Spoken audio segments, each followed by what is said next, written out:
કાલે India versus ન્યૂઝીલેન્ડની final match અમદાવાદમાં છે. રીલ એન્ડ સુધી જોજો. 2-3 ઇન્ટરેસ્ટિંગ ફેક્ટ્સ કહીશ. જેવી રીતે કે આજ સુધી કોઈ પણ ટીમે આઈસીસી T20 વર્લ્ડ કપ સતત 2 વખત નથી જીત્યો. વેસ્ટ ઇન્ડિઝ, ઇંગ્લેન્ડ અને ઇન્ડિયા 2 વખત જીત્યા છે, પણ બેક ટુ બેક ચેમ્પિયન હજુ સુધી કોઈ નથી બન્યું. 2024 ચેમ્પિયન ઇન્ડિયા પાસે ઇતિહાસ બનાવવાનો મોકો છે, પણ આઈસીસી T20 વર્લ્ડ કપમાં ઇન્ડિયા વર્સિસ ન્યૂઝીલેન્ડનો રેકોર્ડ બહુ ટફ છે.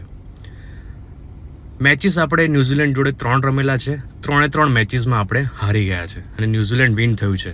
સ્ટાર્ટિંગ ફ્રોમ 2007, 2016, 2021 દરેક વખત ઇન્ડિયા જીતથી થોડું દૂર રહી ગયું છે. પણ ક્રિકેટની સૌથી મોટી વાત શું છે ખબર છે? હિસ્ટ્રી હંમેશા એક દિવસ બદલાય છે અને જ્યારે આપણું ટીમ ઇન્ડિયા મેદાનમાં ઉતરે છે ત્યારે 140 કરોડ લોકોની આશા સાથે ઉતરે છે. આ વખતે માત્ર મેચ નથી, આ વખતે ચાન્સ છે બેક ટુ બેક ચેમ્પિયન બનવાનો. આ વખતે હિસ્ટ્રી રિપીટ પણ કરીશું, હિસ્ટ્રી ડિફીટ પણ કરીશું. હિસ્ટ્રી રિપીટ એટલા માટે કે 2024 T20 વર્લ્ડ કપ આપણે જીતેલા છે, આપણી જોડે બેક ટુ બેક વિન થવાનો મોકો છે 2024ની અંદર.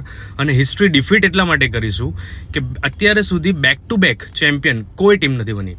જો તમને લાગે છે કે ઇન્ડિયા ઇતિહાસ રચશે તો કમેન્ટમાં લખો ઇન્ડિયા.